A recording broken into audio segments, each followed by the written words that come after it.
Counterpoint, the general knowledge music quiz chaired by Paul Gambaccini. Hello. This week sees the last of our London heats of Counterpoint here at the Radio Theatre. As of next week, we'll be completing our 2025 heats in Salford. For this most wide-ranging of all music quizzes, I'm joined by another trio of music lovers eager to test their knowledge. Let's meet them. Hello, I'm Eleanor Ayres. I live in Cambridgeshire and I'm originally from Yorkshire. I'm something of a lapsed clarinetist, occasionally play the piano, and I sing in the local choir. And I'm currently rehearsing Hunchback of Notre Dame with the Vamps of St Neots. Hello, my name's Nancy Braithwaite. I'm from East London. In the past, I've played the flute and piano and been in a number of choirs, but I'm now very much more a listener than a performer. Hello, I'm Mike Sarson-Rowe. I live near Melksham in Wiltshire. I play the mandolin and sing blues and folk with friends and very occasionally in public, and I'm learning the melodeon, but very much in private. You're all very welcome. Our opening round puts your musical general knowledge to the test. If you get your own question right, you'll get 2 points. And if you can't answer correctly, I'll open it up to the others for 1 bonus point. Good luck, everyone. In the words of the Pointer Sisters, I'm so excited, and I just can't hide it. As the first question goes to you, Eleanor Ayres. Longing for light, we wait in darkness. Purify my heart, and light of the world are 3 hymns usually performed on which Christian feast day, falling traditionally on the 2nd of February, the 40th day of the conclusion of the Christmas Epiphany season? Candlemas. Yes. Nancy Braithwaite. Here's a choral polyphony written for Candlemas, which was published in 1575 by an English composer of high Renaissance and church music. After you've heard Vidite Miraculum, as sung by Stile Antico, I'd like you to name him.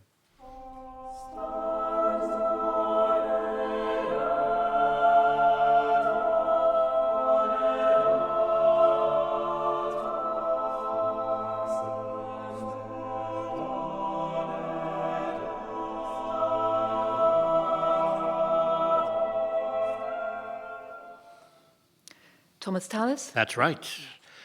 Mike Sarson-Rowe, generally considered to be the first English oratorio, which work by Handel, originally composed in 1718, is based on an Old Testament drama about a Jewish orphan who lives with her relative Mordecai, an advisor to the king of Persia.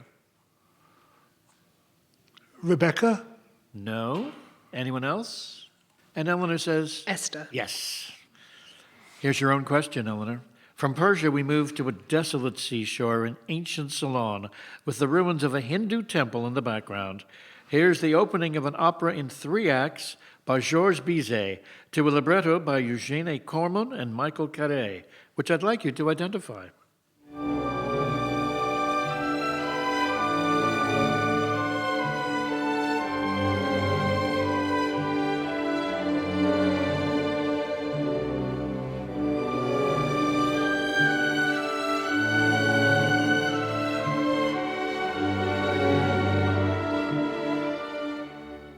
Pearlfishers? Yes.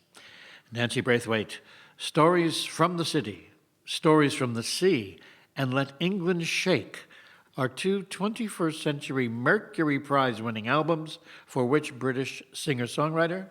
P.J. Harvey? Yes. Mike Sarson-Rowe. As a mandolin player, I'm sure you'll appreciate the work of American mandolinist David Grisman, who marks his 80th anniversary this year. His music combines bluegrass, folk, and jazz in a genre he calls dog music. Here, Grisman guests on the album American Beauty by an American rock band formed in California 60 years ago. After you've heard Friend of the Devil, I'd like you to name them. My friend of the devil is a friend of mine. I get home before daylight, just might get some sleep tonight.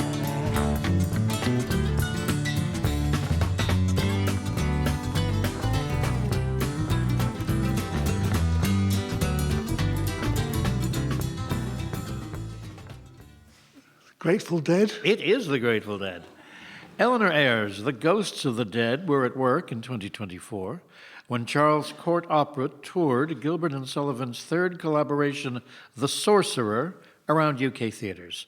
Under the guidance of family sorcerers John Wellington Wells and company, the ghosts worked together with sprites, fiends, and demons, mixing a magic potion, which after drinking makes everyone do what? Dance. No? And Mike says, Sing? no. Nancy, would you like to do something? Eat food.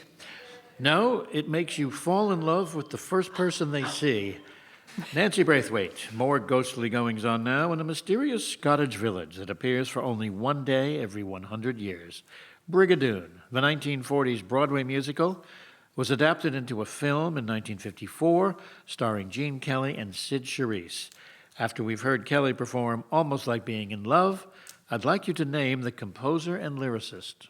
What a day this has been, what a rare mood I'm in. Why, it's almost like being in love. There's a smile on my face for the whole human race. Why, it's almost like being in love. Oh, I don't know, so I'm going to guess Rodgers and Hammerstein. I'm sorry, that's not it. And the pickup comes from Eleanor. Lerner and Lowe. Yes.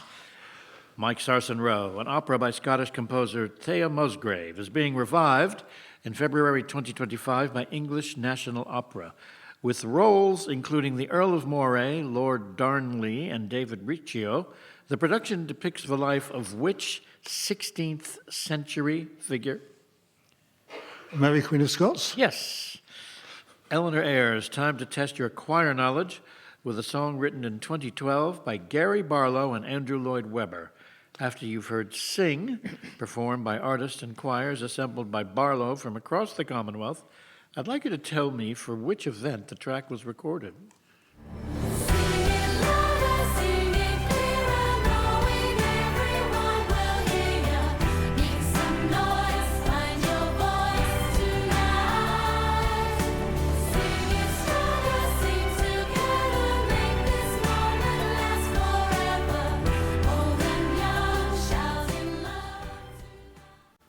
The Queen's Diamond Jubilee. Yes, that's right.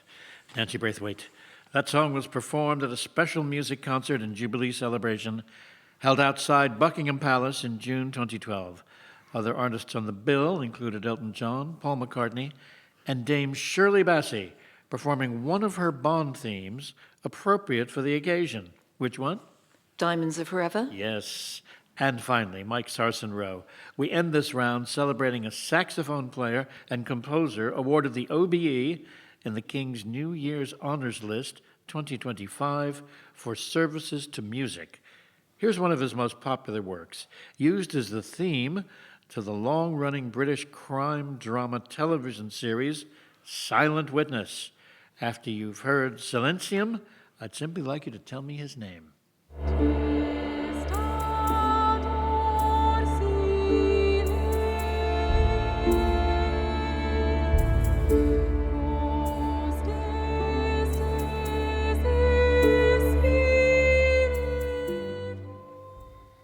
No idea, I'm afraid. Does anyone have any idea? Eleanor says, Whitaker. nope, that's not it. It's John Harrell. And let's see what the scores are for the first round. In third place with 4, it's Mike Sarson-Rowe. In second place with 6, it's Nancy Braithwaite. And ahead with 8, it's Eleanor Ayres.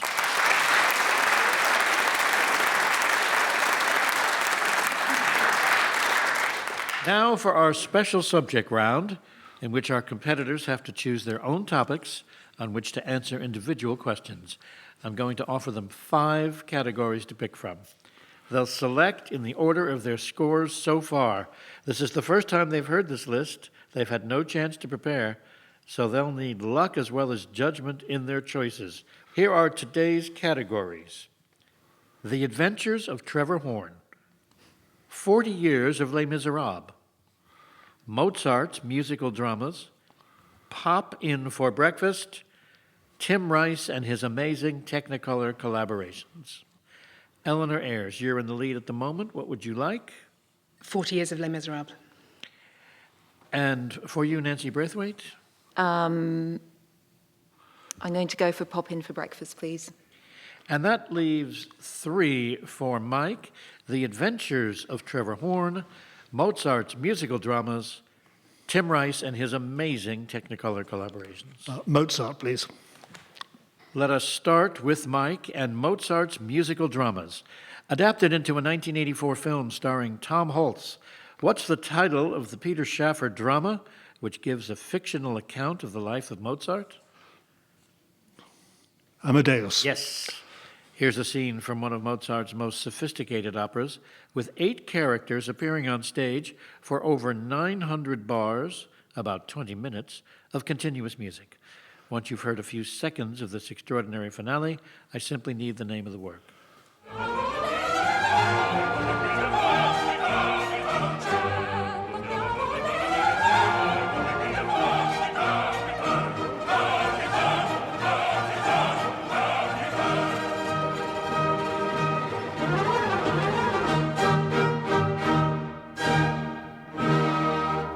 Magic Flute. No, it's The Marriage of Figaro. Mozart's character Don Giovanni is a promiscuous rogue, and Leporello's catalog aria warning Donna Elvira away from Giovanni's charms, he tells her the libertine has seduced 640 women and girls in Italy, 231 in Germany, 100 in France, 91 in Turkey, and how many in Spain? 1003. Yes, Militre. that's right. One of those aforementioned countries provides the setting for a work by Mozart, which premiered in Vienna in 1792. When you've heard the overture, please name the country.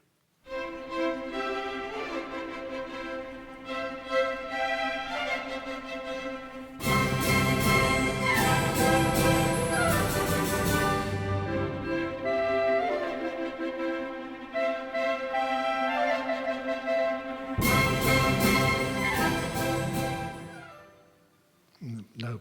You heard the overture from The Abduction from the Seraglio. Turkey is the answer. According to the first biography of Mozart by Nemetschek in 1798, Emperor Joseph II, who had commissioned The Abduction from the Seraglio, had a complaint about the opera, which is also depicted in a scene from Peter Shaffer's Amadeus. What was the criticism? Too many notes. Yes. Music from another Mozart opera now. In the company of Don Alfonso, Guglielmo and Fernando reflect on the whims of their lovers, agreeing they should forgive them because così fan tutti, women are all alike. After you've heard their conclusion, I'd like you to name the 2 men's fiancés.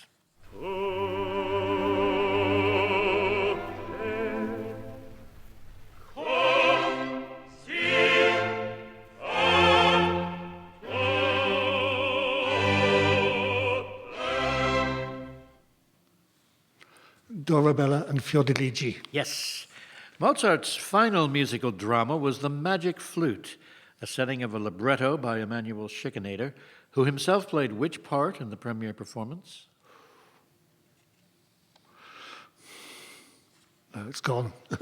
It's Papageno. And so, Mike, in that round, you've scored 8 added to your previous 4. You now have 12 points.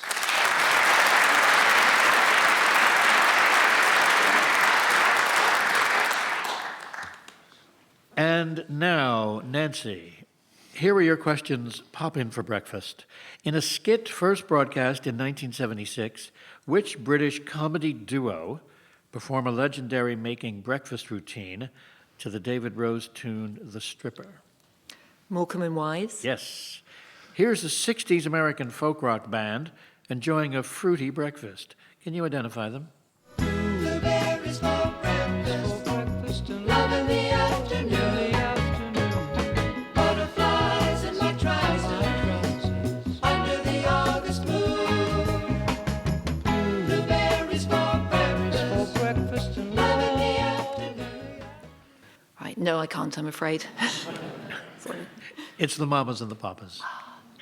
In 1995, the American rock band Deep Blue Something topped the charts with a song sharing its name with which 1961 American romantic comedy film directed by Blake Edwards? The question really is, which 1961 American romantic comedy was directed by Blake Edwards? Sorry, no. Moon River. It was Breakfast at Tiffany's. Yes. The release of this next song coincided with the 1978 bakers' strike during the Winter of Discontent, which saw people queuing for bread. This led to increased radio airplay, with Kenny Everett in particular championing the novelty track. It features vocals by a singer who'd become a successful solo star the following decade. After you've heard Toast by the Street Band, I'd like you to name him. Have it with marmalade or butter, cheese, tomatoes, beans, banana, or chocolate if it's strange, it doesn't really matter. Oh no, it all goes with toast. Just toast. I'm gonna think about it some.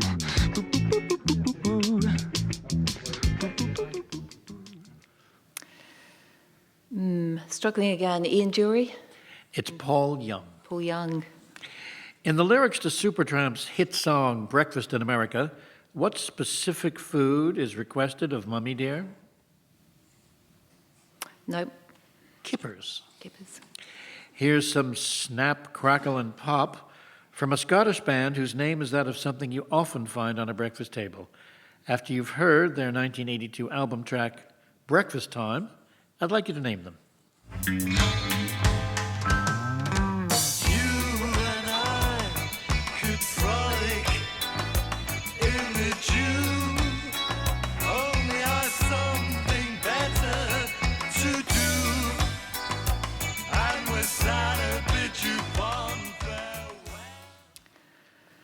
Marmalade? No, it's orange juice. Oh. Breakfast in Bed has been covered by several artists, notably UB40 with Chrissie Hynde, who took the song into the top 10 in 1988. It was originally written in the late 60s by Muscle Shoals songwriters Eddie Hinton and Donnie Fritz for which British recording artist? Sorry again, I don't know. It's Dusty Springfield. And so, Nancy, in that round you scored 2, added to your previous 6. You now have 8 points.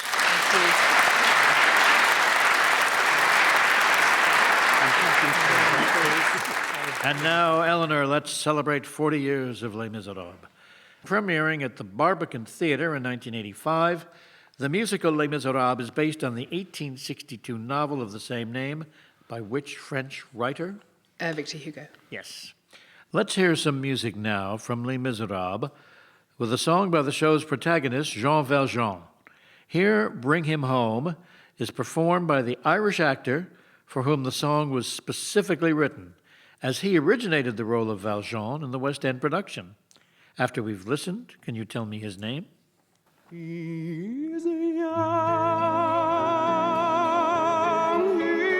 he's afraid, let him rest, heaven blessed, bring him home. Colm Wilkinson. Yes.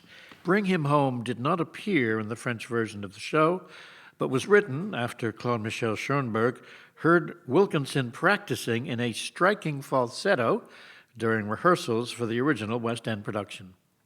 Cameron Mackintosh contracted an award-winning British poet to translate the lyrics of Les Miserables into English. He's been described as perhaps the only rich poet in the world after his agent secured an agreement for less than 1% of box office takings, even though most of his libretto ended up being discarded. Kretzmer. No, James Fenton. At the time, no one could have guessed that less than 1% would equate to a life-changing amount of money. The memorable image of a waif-like, large-eyed young girl that serves as a logo for Les Miserables is based on an illustration of one of the characters that was produced for the first edition of the novel. Have a listen to that character performing Castle on a Cloud, then tell me her name. There is a castle on a cloud. I like to go there in my sleep. Aren't any floors for me to my castle on a cloud. Cosette. Yes.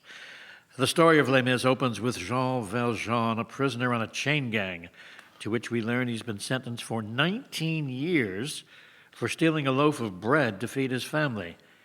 Can you tell me Valjean's prisoner number, which provides the resonant final line of the song Who Am I? 24601. Yes. More music now from a Filipino singer and actress who played Eponine in the Broadway production of Les Mis in 1993, making her the first Asian performer to appear in the show. Since then, she's also played the part of Fantine, and it's in this role that we hear her sing I Dreamed a Dream. Have a listen and then tell me her name. I dreamed a dream in time gone by, when hope was high and life worth living. I dreamed that love would never die. Leah Salonga. Yes. And finally, in an excerpt from her 2010 autobiography, The Woman I Was Born to Be, who wrote, I knew what they were thinking. Just look at her. She's got a bum like a garage, a head like a mop. I'm not too sure if her teeth are her own, and she's claiming to be a singer. Well, come on, let's hear you then. So I opened my mouth and sang. Francis Ruffelle. I'm sorry, it was Susan Boyle. Oh, yes. Talking, of course, about her appearance on the 2009 series of Britain's Got Talent. According to newspaper reports, the Susan Boyle effect led to sales of tickets for the already long-running show increasing by 46%. And so, Eleanor, in that round you scored 10 points added to your previous 8. You now have 18.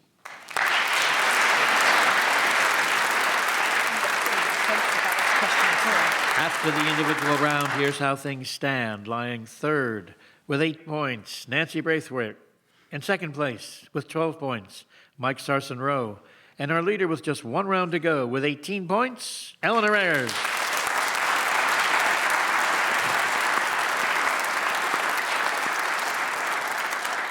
It's fingers on the buzzer once again for our quick-fire final round. This is where things can change quickly.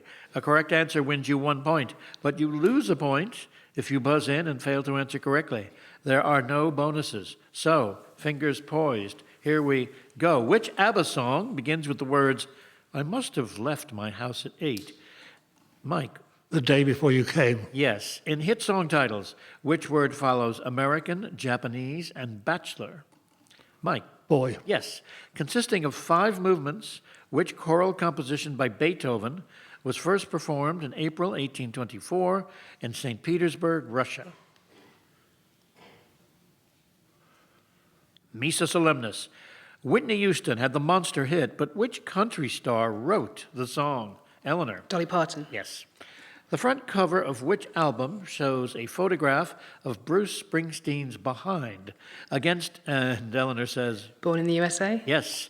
The operatic bass baritone Sir Willard White was born in which Caribbean country? Nancy. Trinidad. No, Jamaica, -1. Which British pop star is portrayed by a CGI ape? Eleanor. Robbie Williams. Yes. The titles of 2 hit songs of 2024 by Dua Lipa and Eminem reference which escape artist, Eleanor? Houdini. Yes. Which 2015 musical features a duel between the 3rd U.S. Vice President, Eleanor? Hamilton. Yes. Debbie Wiseman composed the score for which British TV series starring Mark Rylance as Thomas Cromwell? Nancy. Wolf Hall. Yes. What relation is Meryl Streep to the record producer Mark Ronson? Mother-in-law. Which composer is known for the choral song Jerusalem and his 1902 sitting? And Nancy says... Howells. No, it's Hubert Perry, -1. Which dance originating in the 1920s is named after a harbor city of South Carolina? Eleanor. Charleston. Yes. What is the minimum number of musical notes that a chord can consist of? Mike. 3? Yes. The title of which 2024 novel by Sally Rooney is a term for a short piece of music played between, and Nancy says, Intermezzo. yes, the 1993 opera The Cave is a collaboration between the video artist Beryl Corot and which minimalist composer? Eleanor. Cage. No, it's Steve Reich, -1. In December 2024, what comedian was the winner of BBC TV's Strictly Come Dancing? Nancy. Chris McCausland. Yes. Alexis Taylor and Joe Goddard formed which electric pop band? Nancy. Hot Chip. Yes. Which singer shares her name with the legendary first queen of the Phoenician city-state of Carthage? Mike? Dido. Yes. Formed in 1963, which British rock band launched the careers of guitarists Eric Clapton, Jeff Beck, Eleanor? The Oddbirds. Yes. At the 2024 Paris Olympics opening ceremony, Celine Dion belted out Hymn à l'amour while perched on which, and Eleanor says? Eiffel Tower. Yes. The title of which 2024 hit single by Billie Eilish shared its name with which British sitcom starring Linda Robson and Pauline Quirk? Eleanor? Birds of a Feather. That's right. Finally, according to a 1990 hit by Faithless, God is a... Eleanor? DJ. Yes. And let me reveal the final scores in today's Counterpoint contest.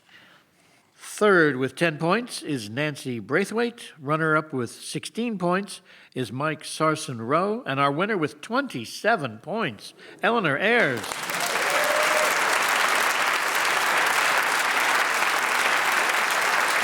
Eleanor, that is a very high total. Congratulations. You'll be joining us again in the semifinals, and we look forward to seeing you again. Well done, and thank you to the other two of you. It has been a most entertaining contest.